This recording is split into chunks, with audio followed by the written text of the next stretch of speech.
Hello दोस्तों, unique class current affair में आपका स्वागत है। Lallan top class plus static GK, India and world GK और आज हो रही है संविधान की शुरुआत और इसके साथ साथ भूगोल की भी। अगर हमारा वीडियो पसंद आए लाइक शेयर एंड सब्सक्राइब ज़रूर करना। आज अपन मोटिवेशन के साथ शुरुआत कर रहे हैं क्लास की। देखिए मोटिवेशन, जीत और हार आपकी सोच पर निर्भर करती है। मान लो तो हार होगी और ठान लो तो जीत होगी। ये सिर्फ एक व्यक्ति की सोच पर निर्भर करती है कि मैं जीतूंगा या हारूंगा। अगर उसने मान लिया तो उनकी जीत होगी और उन्होंने फिर तो कुछ कह ही नहीं सकते। तो सिर्फ ये मान कर चलना है कि मैं यही ठान कर चलूंगा कि मुझे जीतना ही है। पहले क्वेश्चन की शुरुआत, power system operation corporation limited का नाम बदलकर क्या किया गया है?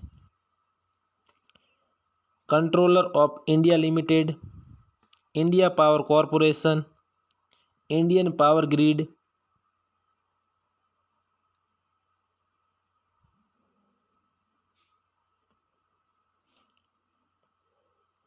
Power control of India. तो इसका नाम बदलकर किया गया है कंट्रोलर ऑफ इंडिया लिमिटेड।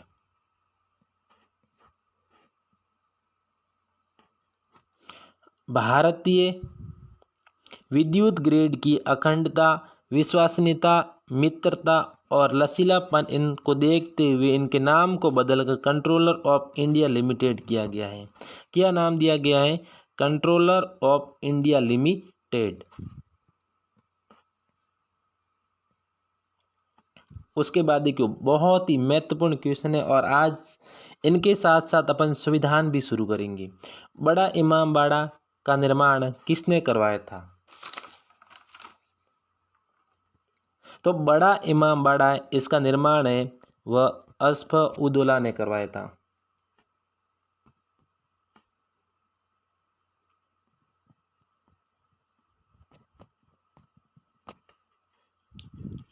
किसने करवाया था? असफ-उद-दौला ने। ठीक है। उसके बाद पटोला नृत्य है ना, ये किस राज्य का है? पटोला नृत्य है, यह है असम का। और राष्ट्रीय प्रौद्योगिकी दिवस कब मनाया जाता है? तो राष्ट्रीय प्रौद्योगिकी दिवस है ना, वो मनाया जाता है 11 मई को। तो देखिए बड़ा इमामबाड़ा का निर्माण असफ-उद-दौला ने करवाया था। पटोला नृत्य ये असम का है और राष्ट्रीय प्रौद्योगिकी दिवस है ये 11 मई को मनाया जाता है।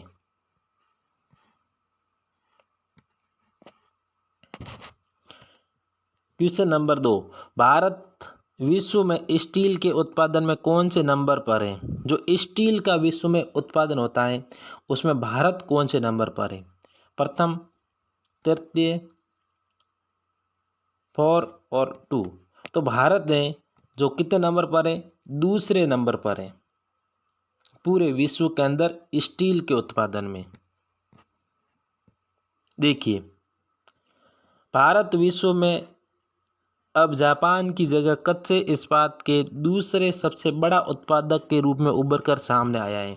कौन सा दूसरा सबसे बड़ा उत्पादक है अब भारत? और वर्तमान में सबसे बड़ा स्टील का उत्पादक देश चीन है। कौन है? विश्व में सबसे बड़ा अगर स्टील उत्पादन करता है वो चीन करता है और जिसकी विश्व में भागीदारी 57% है। और राष्ट्रीय इस्पात नीति की घोषणा कब की गई थी? तो वो की गई थी 2017 के अंदर।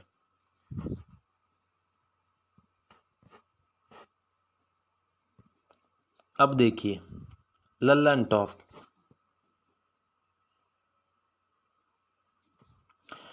पाल वंश का संस्थापक कौन था? तो पाल वंश का संस्थापक था वह था Gopal. Falcon city of the world किसे कहा जाता है? कौन सा falcon city of the world है, वो किसे कहा जाता है, तो वो कहते हैं नागालैंड को। नागालैंड को किस नाम से जानते हैं, falcon city of the world. उसके बाद अपीको आंदोलन है ना, कब शुरू हुआ था, तो अपीको आंदोलन की शुरुआत है 1983 के अंदर हुई थी। और ये अपीको आंदोलन कहाँ पर चला था, तो ये चला था कर्नाटक के अंदर। पर्यावरण को बचाने के लिए बहुत ही महत्वपूर्ण आंदोलन था अपीको आंदोलन। और कहाँ पर चला था, कर्नाटक के अंदर। कब चला था, तो 1983 के अंदर। तो पाल वंश की स्थापना गोपाल ने की थी। Falcon city of the world किससे कहते हैं, नागालैंड को। और अपीको आंदोलन कब शुरू हुआ था, तो 1983 के अंदर। कहाँ पर, तो कर्नाटक के अंदर।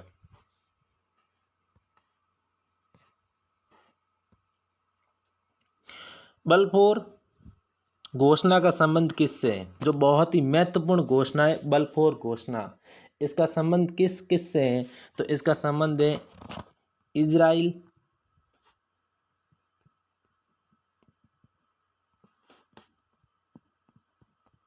और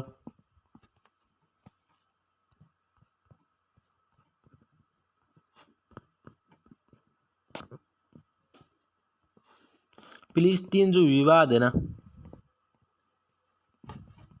विवाद को निपटाने के लिए इजराइल प्लस फिलिस्तीन का जो विवाद चल रहा है ना, उस विवाद को निपटाने के लिए बलफोर घोषणा की थी। ठीक है, आगे देखिए। यदि हम अपने काम में लगे रहें तो हम जो चाहें वो कर सकते हैं। यदि वो हम है ना अपने जो भी ठान लिया कि हमें वो करना है और उस काम में लगे रहें, तो हम वही जो चाहें है ना वो कर सकते हैं। सिर्फ एक आगे कदम बढ़ाने की ज़रूरत है।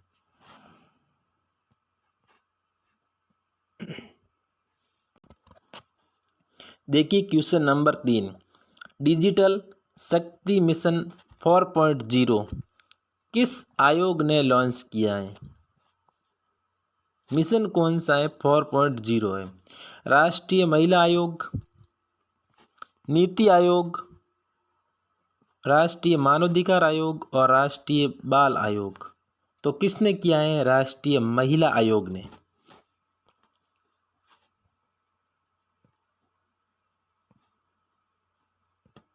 आगे देखिए, बहुत ही महत्वपूर्ण क्वेश्चन है कि मुख्यमंत्री वात्सल्य योजना किस राज्य की है।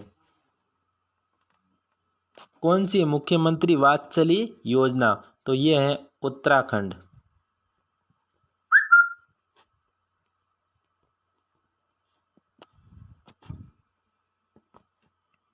देखिए ललन टॉप का दूसरा, प्रसिद्ध गैलापागोस द्वीप किस महासागर में स्थित है। तो ये किस महासागर में है, तो ये प्रशांत महासागर में।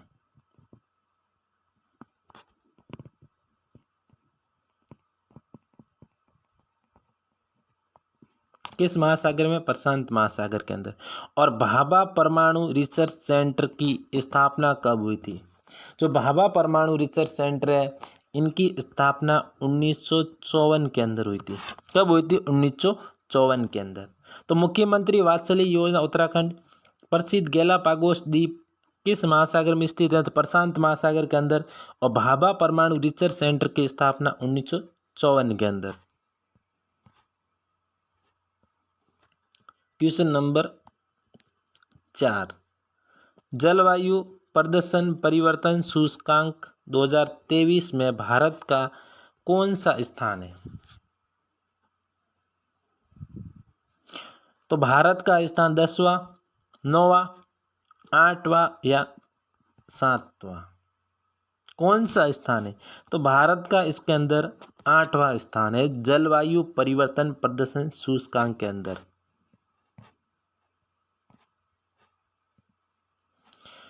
देखो, जलवायु परिवर्तन प्रदर्शन सूचकांक 2023 में भारत का स्थान देशों में 8वां स्थान है भारत का।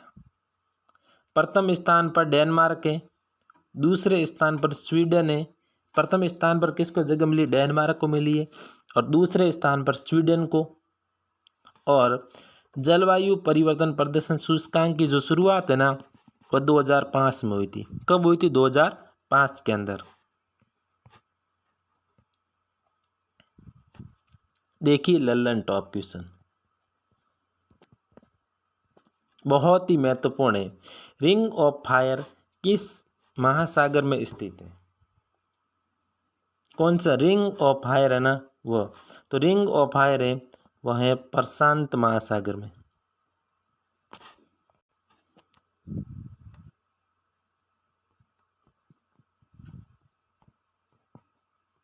कहाँ पर है? प्रशांत महासागर में। परमाणु ऊर्जा आयोग की स्थापना कब हुई थी? तो परमाणु ऊर्जा आयोग है, इनकी स्थापना 1948 में हुई थी। कब हुई थी? 1948। नीरा गंगा ज्वालामुखी है, किस देश में स्थित है? तो नीरा गंगा ज्वालामुखी है, वह कांगो में स्थित है।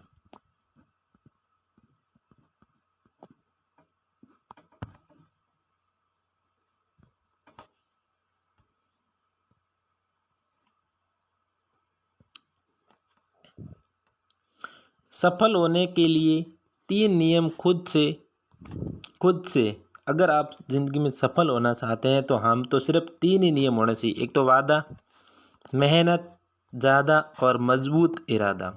पहला कौन सा? वादा। दूसरा है मेहनत ज़्यादा होनी चाहिए, और तीसरा है मजबूत इरादा होना चाहिए हमारा। लल्लन टॉप क्वेश्चन देखिए, बहुत ही महत्वपूर्ण लल्लन टॉप क्वेश्चन है। विश्व का पहला ज्वालामुखी बॉन्ड किसने जारी किया था? जो विश्व का ना पहला ज्वालामुखी बॉन्ड है, वो किया था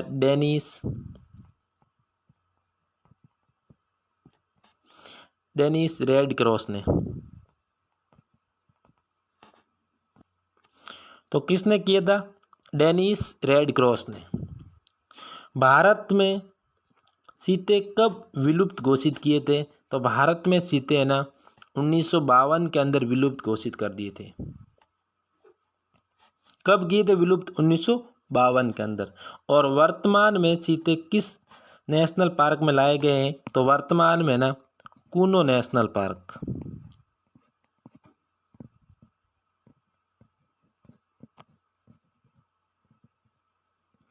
कूनो नेशनल पार्क है मध्य प्रदेश के अंदर, वहाँ पर सीते लाए गए हैं। और COP28 की मेज़बानी 2023 में कौन सा देश करेगा? तो ये करेगा UAE, संयुक्त अरब अमीरात। तो देखो, विश्व का पहला ज्वालामुखी बॉन्ड है डेनिस रेड क्रॉस ने। भारत में सीते कब विलुप्त घोषित किए थे? तो 1952 के अंदर। और वर्तमान में सीते किस नेशनल पार्क में लाए गए? तो कूनो नेशनल पार्क मध्य प्रदेश। और COP28 की मेज़बानी 2023 में कौन सा देश करेगा? तो UAE, संयुक्त अरब अमीरात।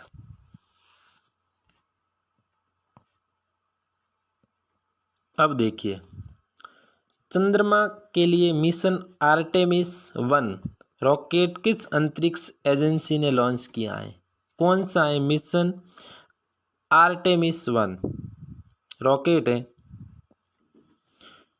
तो नासा ने, इसरो ने, जाक्सा ने, और ये रोसकॉसमॉस ने। तो किसने जारी किया है? ये किया है नासा ने। ठीक है, यह है जापान की कंपनी अंतरिक्ष एजेंसी, और यह है रूस की।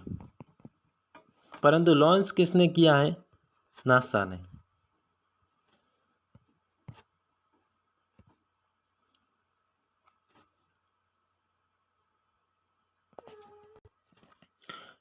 विश्व थायराइड दिवस कब मनाया जाता है? कौन सा थायराइड दिवस है ना, वो कब मनाया जाता है? तो वो मनाया जाता है 25 मई को। कब? 25 मई को। और विश्व थायराइड दिवस है, इनकी जो शुरुआत है ना, मनाने की शुरुआत 2008 में हुई थी। कब हुई थी? 2008 के अंदर। परंतु मनाया कब जाता है? 25 मई को। नेक्रोक नेशनल पार्क किस राज्य में स्थित है? तो नेक्रोक नेशनल पार्क है ना, ये मेघालय के अंदर है। किस राज्य में? मेघालय। और बालपक्रम नेशनल पार्क किस राज्य में स्थित है? तो ये भी है मेघालय के अंदर। तो विश्व में थायराइड दिवस है ना, वो 25 मई को मनाया जाता है। और नेशनल जो नेक्रोक पार्क है ना, वो मेघालय के अंदर है। और बालपक्रम नेशनल पार्क ये भी मेघालय के अंदर है। अब देखिए, भारतीय संविधान में वर्तमान में कितने भाग हैं? तो भारतीय संविधान है, इसके अंदर वर्तमान के अंदर तो 25 भाग है। और आज़ादी के समय ना, जिस समय आज़ाद हुआ और संविधान लागू हुआ, देखिए जब संविधान लागू हुआ था ना आज़ादी के बाद, तो उस समय तो 22 थे भाग, लेकिन वर्तमान के अंदर 25 भाग हैं और उस समय 22 भाग थे। भारतीय संविधान का प्रथम भाग कौन सा है? तो भारतीय संविधान का प्रथम भाग है संघ एवं राज्य क्षेत्र। देखो वर्तमान में भाग कितने हैं? 22 भाग हैं। और जो प्रथम भाग है ना, वह है संघ एवं राज्य क्षेत्र। आगे भी अपन करेंगे शुरुआत धीरे धीरे संविधान की। अब देखिए, भारतीय रिजर्व बैंक ने रिटेल डिजिटल करेंसी पायलट के लिए कितनी बैंकों को चुना है? 2, 3, 4, 5। तो कितनी बैंकों को चुना है? 5 बैंकों को भारतीय रिजर्व बैंक ने चुना है।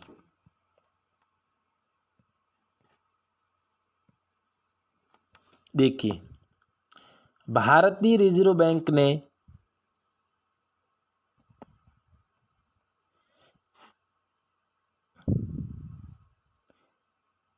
बैंक ऑफ इंडिया ने रिटेल डिजिटल करेंसी पायलट के लिए 5 बैंकों का चयन किया गया है, जिसमें से state bank of India, ICICI bank, HDFC bank और IDFC बैंक। टोटल कितनी बैंक है? 5।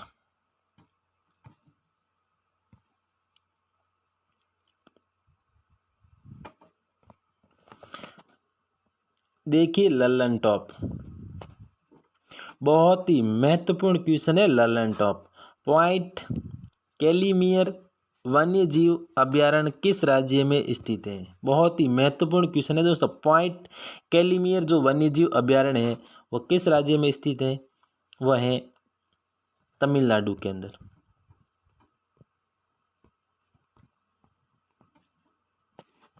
किस राज्य में? तमिलनाडु के अंदर। मेकेदातु परियोजना किस नदी पर स्थित है? तो मेकेदातु परियोजना है वे कावेरी प्लस इनके साथ साथ अर्कावती नदी पर है।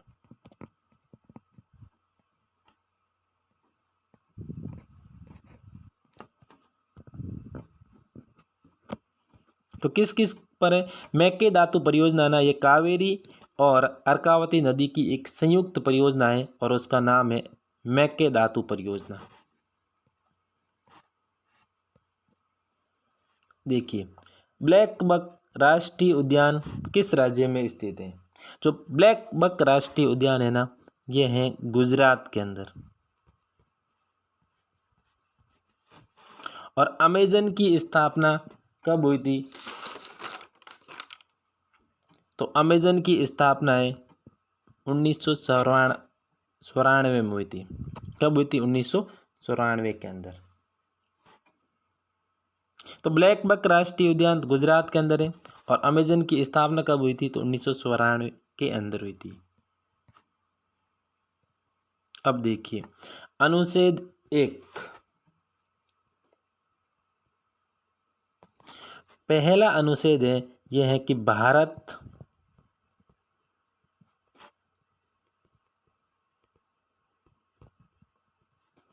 राज्यों का संघ। क्या है पहला अनुच्छेद कि भारत है जो राज्यों का एक संघ है। भारत अनेक राज्यों से मिलकर एक संघ होगा, यही उन्होंने घोषणा की थी पहले अनुच्छेद के अंदर कि भारत है जो राज्यों का एक संघ है। और अनुच्छेद दूसरा है कि भारत के अंदर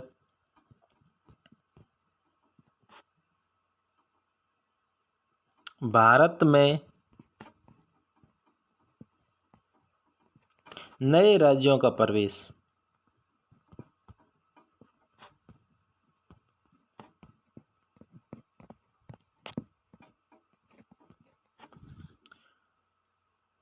तो अनुच्छेद पहला है भारत राज्यों का संघ और भारत में नए राज्यों का प्रवेश है, यह है अनुच्छेद दूसरा। राष्ट्रीय मिर्गी दिवस कब मनाया जाता है?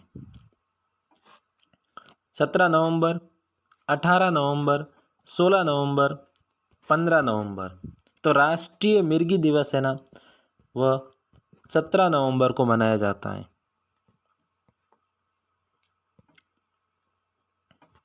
तो राष्ट्रीय मिर्गी दिवस मनाने की शुरुआत है ना 2005 में हुई थी। कब हुई थी? 2005 के अंदर हुई थी।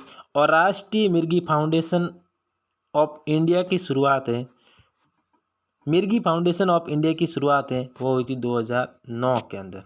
कब हुई थी? 2009। और प्रथम बार कब मनाया? 2005 के अंदर।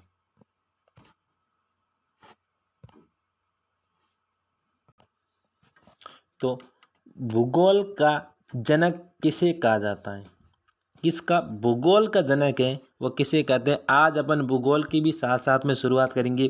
भूगोल, महत्वपूर्ण योजनाएं, इंडिया एंड वर्ल्ड जी के भी चलेगा और संविधान भी साथ साथ में चलेगा। तो हमारा वीडियो अगर पसंद भी आए तो लाइक शेयर ज़रूर करना। और भूगोल के जनक है वह है इरेटोस्थनीज। तो स्थनीज।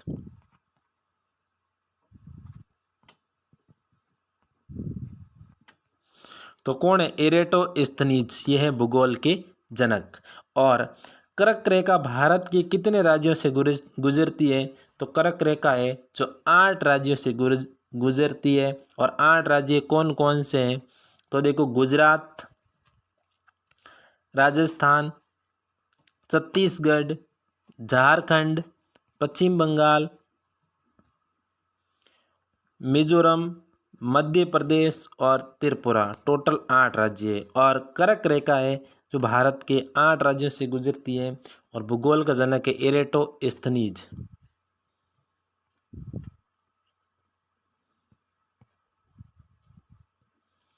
अब देखिए अनुच्छेद 3। अनुच्छेद 3 क्या है कि राज्यों के नाम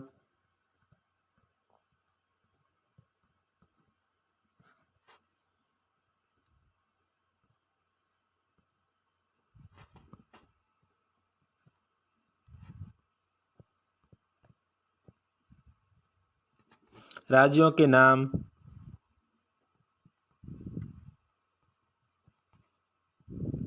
सीमा,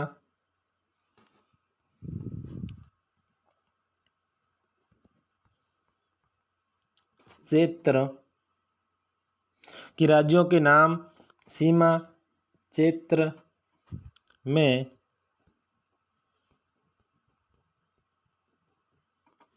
संसद परिवर्तन कर सकती है।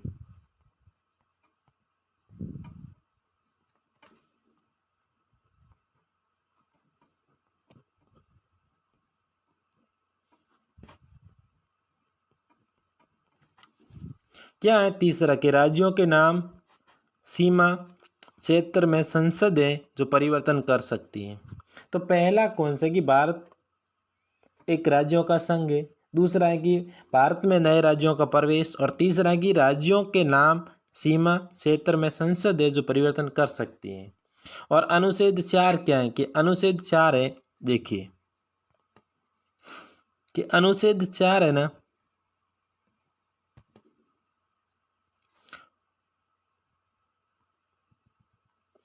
अनुच्छेद 4 है कि 2 और 3 में वर्णित किए गए उद्देश्यों को अनुच्छेद 368 में संशोधित नहीं किया जा सकता। कि जो अनुच्छेद हैं 2 और 3 में जो भी वर्णन किया गया है उनको 368 का जो अनुच्छेद है जो संविधान संशोधन से संबंधित है उसमें इन्हें संशोधित नहीं किया जा सकता।